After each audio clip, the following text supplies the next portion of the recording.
Greetings, fellow armchair Imagineers. Tiki here. And Blue Dragon 5.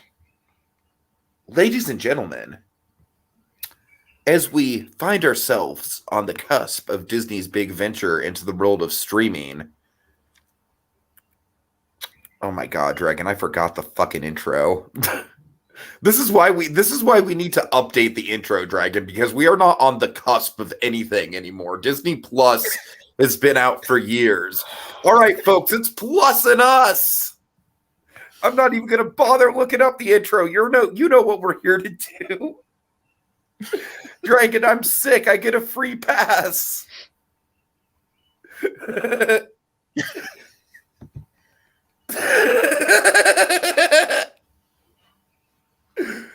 All right, Dragon, I'm genuinely sorry. I'm just like in my pain-riddled brain of mine.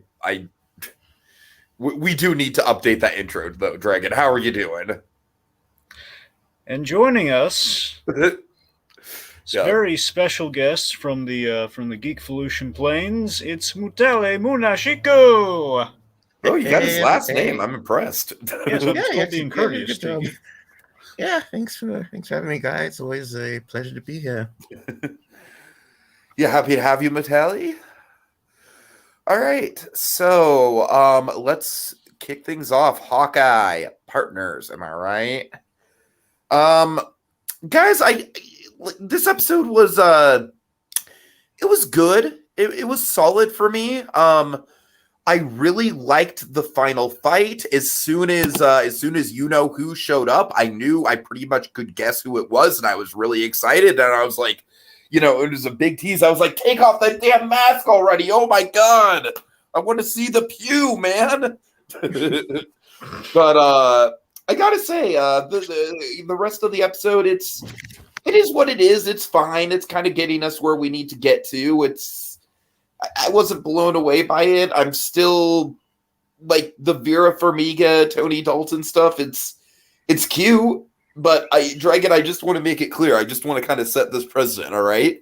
Yes, it's two of our favorite actors being adorable together, but I don't think the plot line gets a pass just based on that alone, because I'm just like, as it stands now, there's still something that's a little bit Marvel Netflixy to me about this Jack Duquesne storyline. I just feel like the wheels are just kind of spinning a little bit too much. I don't think there's going to be any more wheel spinning in the series now that Florence Pugh has shown up. I think we're definitely, barreling towards the end game. I just think, did we really need to bring the LARPers back? I'm just gonna say it. We knew that they were a supporting character in the. I know it's an unpopular opinion, but I'm not a fan of the LARPers, guys. I might be the only person in the community that's not a fan of the LARPers. I don't know. Grills again. Yeah, it's Grills. It just seems a little contrived. But yeah, overall, like I said, I mean, I do think that the family kind of like interacting with Hawkeye is fun. I just thought there was a little too much of Kate Bishop, interrogating the Tony Dalton character and the whole like, oh, look at us, we're such a cute couple. And I'm like I said, Dragon, it's adorable, but I'm not going to give it a pass just based on that. I literally just did like a snooty, like hold my nose up gesture. If I could punch you right now, I would, but I just can't. You would punch a man in right in the kidneys, Dragon. Right yes, in the please, yes, I would like to do that. Serve you right. Roll the guff you put me through, but no. All right. No, but yeah. So, Mutale, how have you been feeling about the show up to this point? How do you feel about this episode? Oh, I'm really enjoying the show. I would say, so with the first two episodes, like, okay, yeah, this is really good. And then with the third episode, I was like, okay, I'm really loving the show. And I'd say right now it's my second favorite Disney Plus show.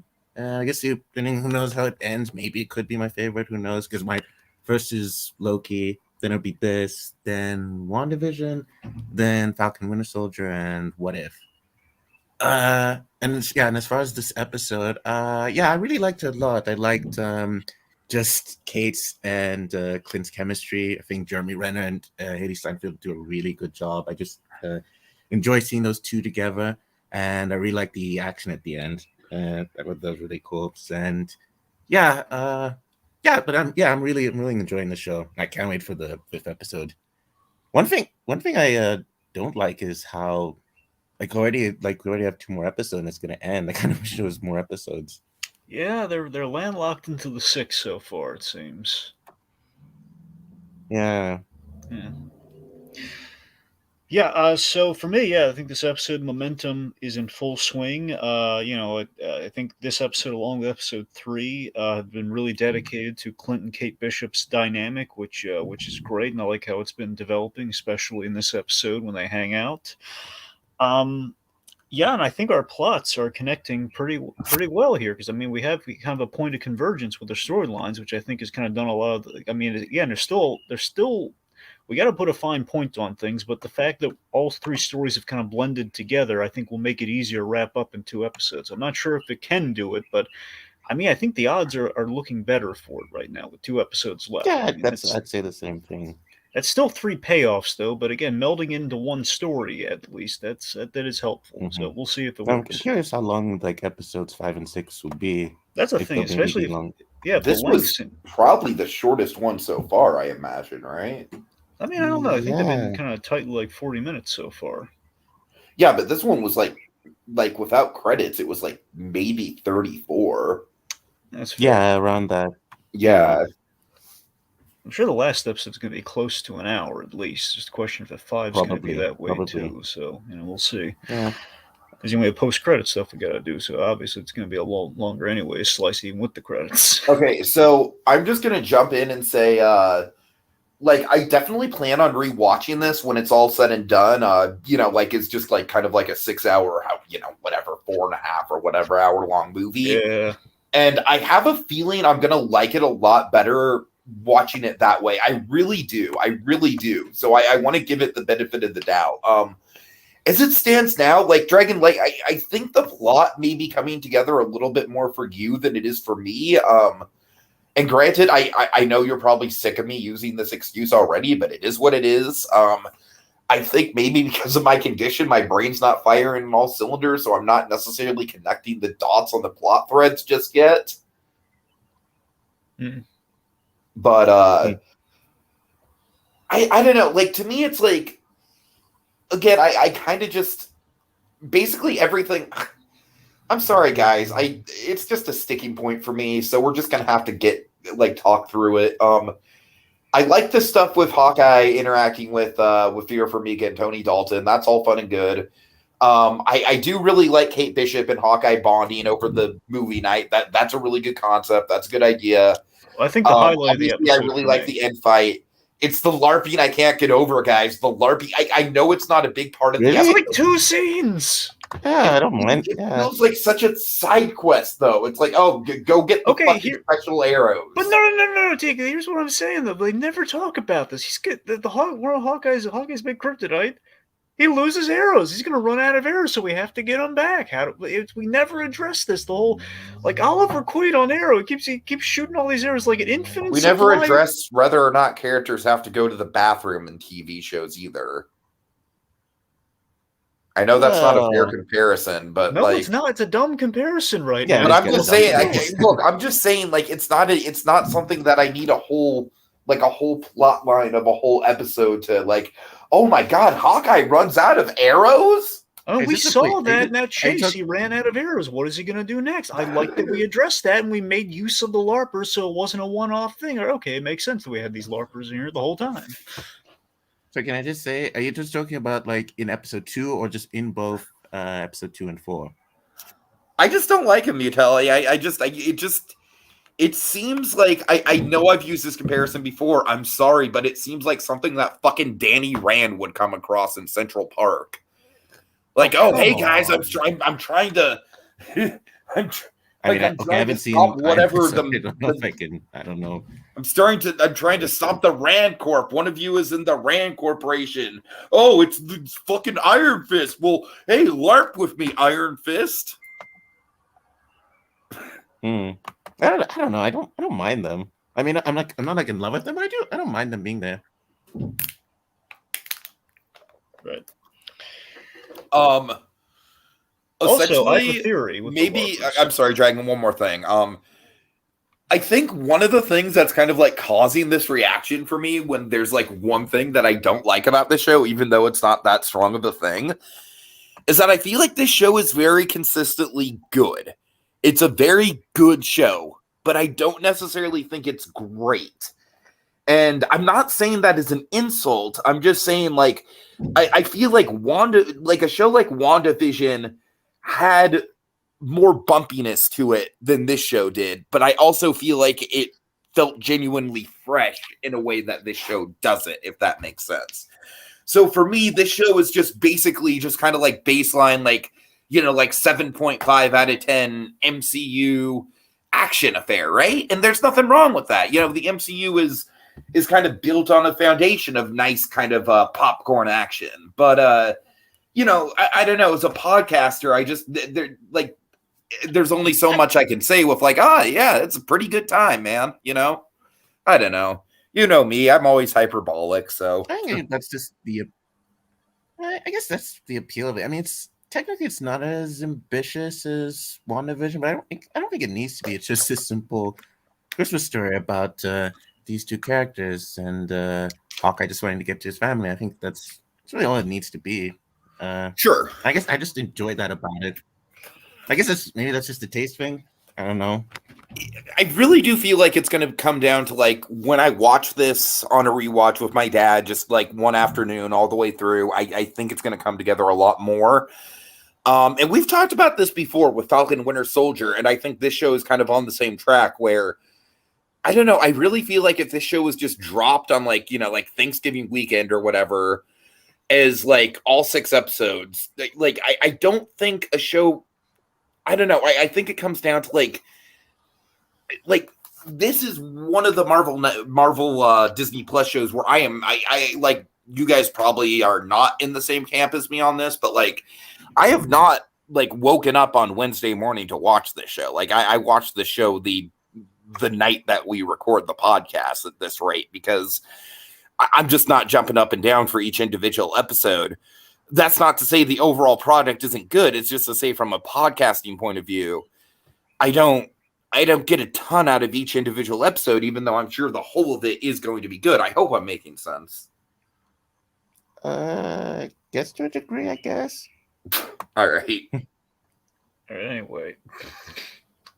Okay, so real quick, let's see. So one thing with the LARPers I do a prediction with. I think they're going to get us Hawkeye's new costume. Yeah, well, no, I think that's. I mean, yeah, Dragon. That's a pretty good guess given the setup. Yeah, that's the thing. I think we kind of set that up. So yet again, give him some purpose. I like it. All right. Do So you think you get his mask? Well, probably not. That's the thing. I don't think we're going to be as lucky as to get the mask. But then again, Kate was getting palsy with the LARPers, and she did draw up the costume. So I mean, it would be amazing. I think the costume is going to come with a mask, and he's going to refuse to wear it. Yeah, I'd love to see him if you just like in an 80s suit up montage, if he wore it just once, just to see what it looks like. Mm-hmm. But I wouldn't hedge my bets. I mean, it would continue the trend of getting like comic accurate costumes, because we got it in WandaVision. I know, it wasn't exactly the comic, but it was similar. And with Falcon Winter Soldier, with Cap's new suit, with Sam's new suit. And again, the Marvel Netflix Netflix stuff they did all the time, like Luke Cage. They had Luke like an Cage, homage. yeah, to the Luke Cage. original Oh, that's true. That is true. Yeah, I don't know. Maybe I don't know. Maybe they'll do it, or maybe they won't. Well, again, I don't think I hedged my bets on, because he called out he would never put it on. So I mean, I don't know. We might, but it's the closest we're gonna get. So who knows? Anyway, so to speak to the Farmiga of it all for a moment.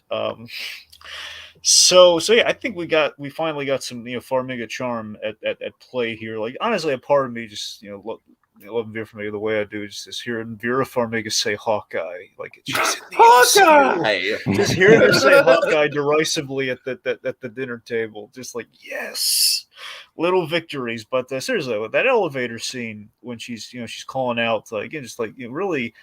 In a way, kind of like a less intense version of the Civil War elevator scene with Tony Stark and Drew Sharp's mother. It's like saying, hey, heroes, even if they're good, they die. I'm Like, sorry, what? because I was sick. Because I'm sick, I was mixing up the elevator scenes, and I was thinking the freaking Winter Soldier elevator scene. I'm like, yeah, Dragon, it's a little less intense than that.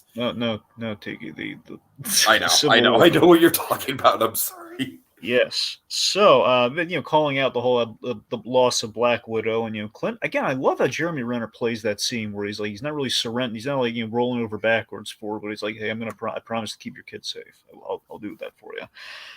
I gotta tell you, I'm starting to think, and I don't think this is likely, but I do think it'd be unwise to say it's off the table. I think there's a chance because there's something shady about Eleanor. I can't put my finger on that. We've kind of teed up. Yeah. There's a chance. I don't know how likely it is. There's a chance that perhaps they pull a switcheroo where you think the Swordsmaster is, the swordsman. Sorry, not Matt. I don't like the Swordsmaster. Swordsman is going to be the bad guy as he traditionally is. Where we might reverse it, where Eleanor is more shady than he.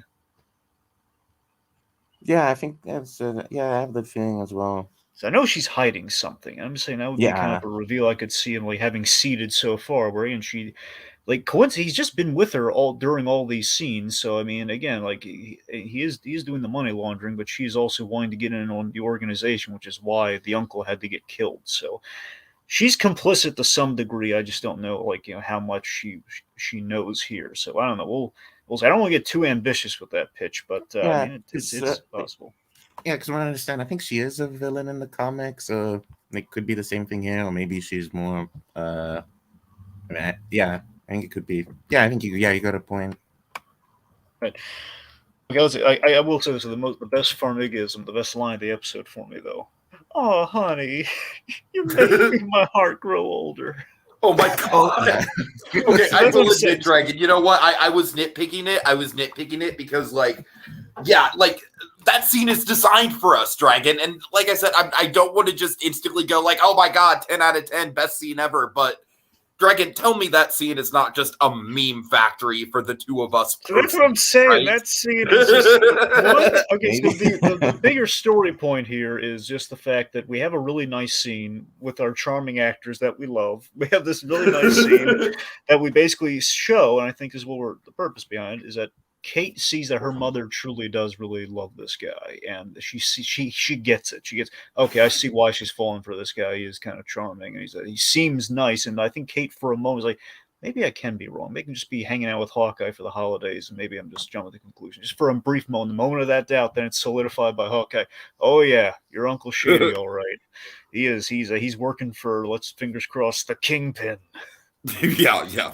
So this is what I'm talking about with our plot lines here. So the plot ties. So we learned that Jack is laundering money for the tracksuit mafia's the higher up boss, which of course presumably, please, is the Kingpin.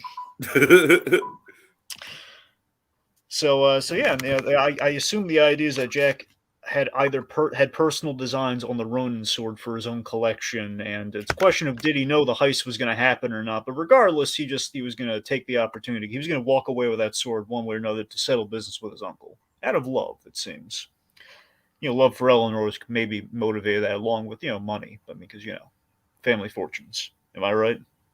All right. Anyway, yeah, so I like that we've kind of tied things together with that. So okay, so the whole we thought again I think it's building towards kind of like a kind of a straightforward kind of climax, but then of course the great surprise of this Yelena, it's kind of just popping in there of like, yep, just the least convenient time in the episode she pops up just to gum up the works. And you knew it was going to be like the least convenient time in the series, and it was, and they stuck to landing on that. Great timing there. Like the Dora Milaje and Falcon Winter Soldier. Oh yeah. And I will admit, as soon as Yelena popped up, I was in it, man. I was just like, the episode kind of came alive for me, because up until then I was enjoying the episode. But, at that point I was like, okay, now I'm on board. Now I really, like I said, man, it's fucking stupid because it's like, obviously we know what Florence Pugh looks like, but like, I was like, God, take off that mask, Well, goddamn it! I okay, want to see it confirmed. Here's the thing with the mask. The mask is actually it's a reference to the comics. She wore those night vision goggles all the time in the comics, so they kind of gave her like a mask with those goggles on for a second there. And again, if you're gonna build a reveal, might as well like pull like a little Easter egg with it. You know, it's nice. Yeah, that's pretty cool. Yeah. But yeah, so I just love this the reveal of like, oh god, you very skilled fighter in black that we're obscuring the head with, like, oh god, there's this fight going on. It builds for like a great like, oh my god, we're both fighting very skilled women in black right now. How is this possible? So yeah, so speaking of which, so really nice scene. You know, Kazi, Hawkeye visited Kazi in the car again. Again, this is what I'm talking about. After this scene, the special is like, we built up the guy in charge here. This isn't Kingpin. This is going to be like 10 times the riot that people had over Mephisto. I mean, come on. It's going to be Ralph Boner Dragon. That's what I'm saying. It's got the. If this is not Wilson Fisk, this is a major problem. Okay, because the fact so Hawkeye's tasked Kazi with. What if it's Vincent? Sorry, what if it's Vincent D'Onofrio and he's just playing someone else? Oh my god! Don't tell. Like, don't like throw Vincent that. D'Onofrio, but he's playing his Jurassic World character. I just had insult the industry. He's playing Leland Owlsley just because. Oh god! Just say close, but no cigar. No, it's got to be him. I mean, there's like Mephisto was like, okay, you can see the similarities there. Every which way afterwards, been like, we want him to show up, but you know, it was like, don't force him. Like, he would not be in Falcon Winter Soldier. Let's not be crazy, right? You know? No. So you have all that sort of stuff. But anyway, so point being, Kazu's supposed to talk to the big man up top. Either didn't go well or it didn't take. Wait, the big man. The big man. What if? Sorry, you said big man. I was thinking of Tombstone Spectacular. Right. From Spectacular Spider. I mean, that's to be another thing, but still, I would not want D'Onofrio playing that role for many reasons. That character's supposed to be an albino character. Oh yeah. Yeah. It's the whole shit. Is there anyone like that we can think of that would be like theoretically more exciting than Vincent D'Onofrio as Kingpin, but would still be a letdown? I mean, I don't. Norman Osborn would be really weird. It'd be really weird if for some reason it was Norman Osborn. You know, or it's Justin Hammer. Justin Hammer would be a good one, honestly. I mean, he's gonna get Armor Wars though. If he doesn't show up, it's like, hey, we're gonna give you a Kingpin here, and then we're like, no, we're gonna give you Justin Hammer here. We're gonna give you a Kingpin and Armor Wars for some reason.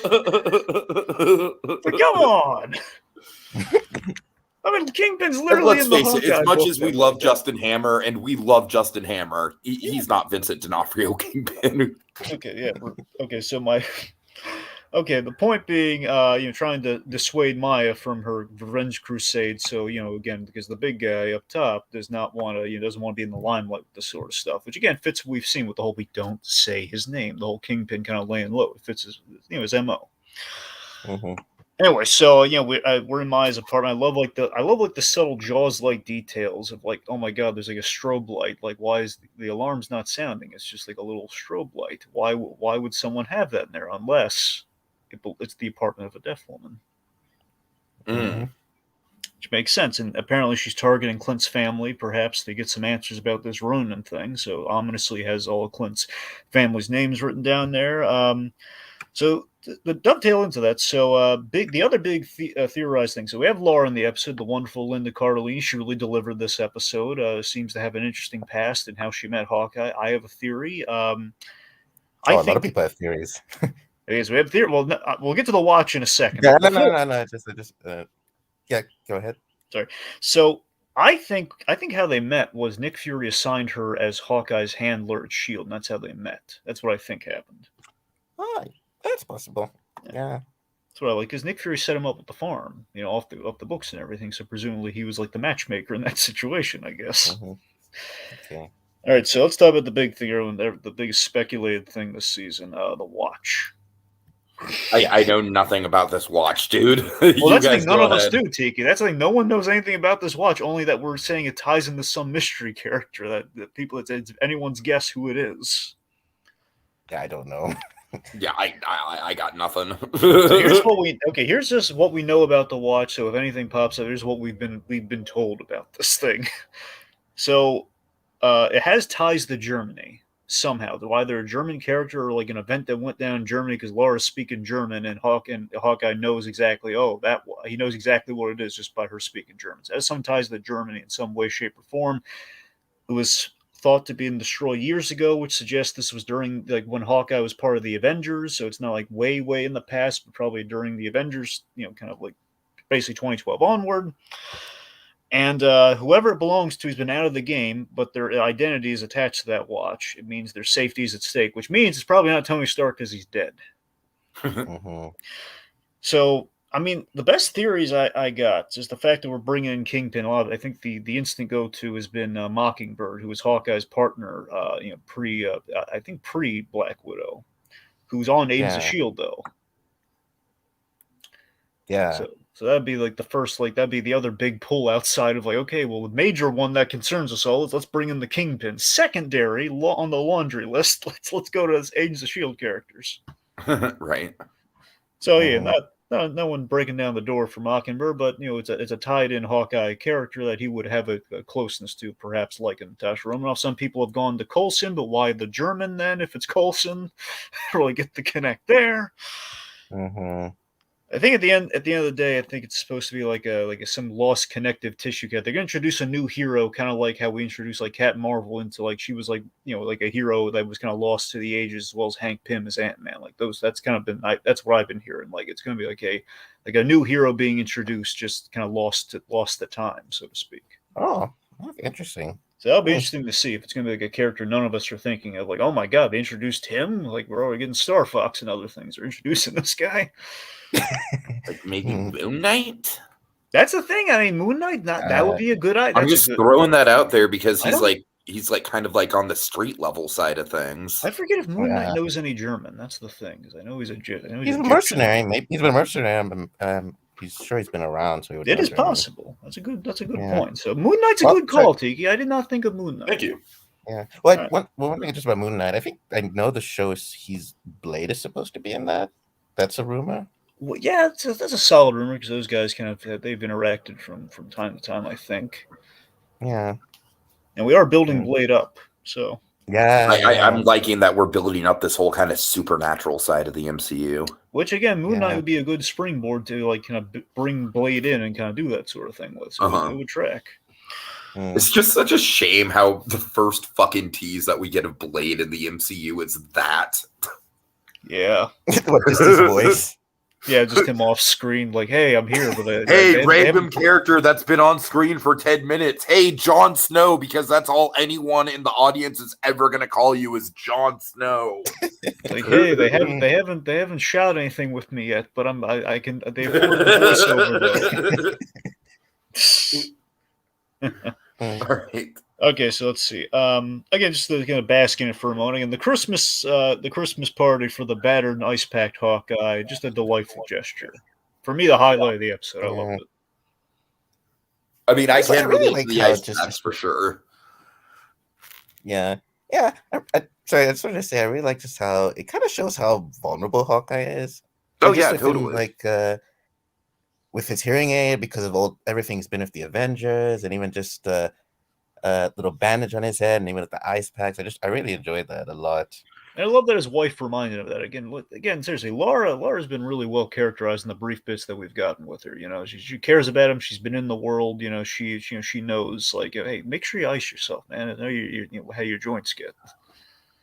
If you think about it, the first scene in this show, we see Hawkeye basically at the peak of him being a superhero, like pretty much in the history of the MCU, right? Yeah. And then the whole rest of the show, past that opening scene, is basically kind of like deconstructing, he really is just the dude with the arrows, guys. He's not fucking Superman. And that's what I'm saying. That's the core of the book and the whole mundanity of Hawkeye. And that's what I'm saying. That's why I'm relishing in we got to get the arrows back because he can't really get them all right now. He can't get new ones. He's got to get the old ones. Mm-hmm. He's no spring chicken. He's been in the it's been roughly 10 years. Yeah. Yeah, when is it set? Is it in 2023, Yeah, this is 2024? like the 5 year, 5 years after, Yeah. Okay. 6 months to a year after everyone got brought back. So it's yeah, Okay.